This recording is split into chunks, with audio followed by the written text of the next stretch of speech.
ഇതൊരു ബീഫ് ഫ്രൈയുടെ റെസിപ്പിയാണ്. അതിനായിട്ട് ഞാൻ മിക്സിയുടെ ജാറിലേക്ക് ചെറിയുള്ളി, അതുപോലെ തന്നെ വെളുത്തുള്ളി, 2 കഷ്ണം ഇഞ്ചി, പെരിഞ്ചീരകവും ചേർത്തിട്ട് മിക്സിയിൽ നന്നായി അരച്ചെടുക്കുക.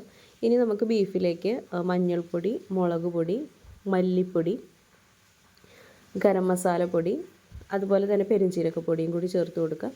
ഇനി ഇതിലേക്ക് നമ്മൾ നേരത്തെ അരച്ച് വെച്ചിട്ടുള്ള ആ ഒരു പേസ്റ്റ് ചേർത്ത് കൊടുക്കുക.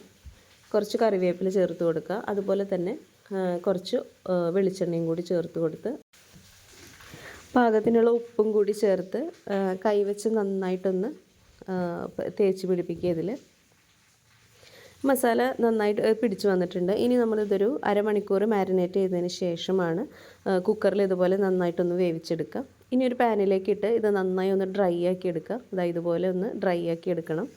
ഇനി പാനിലേക്ക് കുറച്ച് ഓയിൽ ഒഴിച്ച് അതിലേക്ക് ഒരു പകുതി സവാള ചേർത്ത് കൊടുക്കുക. അതുപോലെ തന്നെ കുറച്ച് ചെറിയുള്ളിയും കൂടി ചേർത്ത് കൊടുത്ത് നീളത്തിൽ അരിഞ്ഞിട്ടുള്ള വെളുത്തുള്ളി, ഇഞ്ചിയും കൂടി ചേർത്ത് കൊടുക്കുക. നന്നായി ഒന്ന് വഴറ്റി കൊടുത്തതിന് ശേഷം കുറച്ച് പെരിഞ്ചീരകപ്പൊടിയും അതുപോലെ തന്നെ വറ്റൽമുളക് പൊടി ചതച്ചതുമാണ് ഇതും കൂടി ചേർത്തൊന്ന് മിക്സ് ചെയ്യുക. എന്നിട്ട് നമ്മൾ നേരത്തെ വേവിച്ച് വെച്ചിട്ടുള്ള ഡ്രൈ ആക്കി വെച്ചിട്ടുള്ള ബീഫ് ചേർത്ത് നന്നായി ഒന്ന് മിക്സ് ചെയ്ത് കൊടുക്കുക.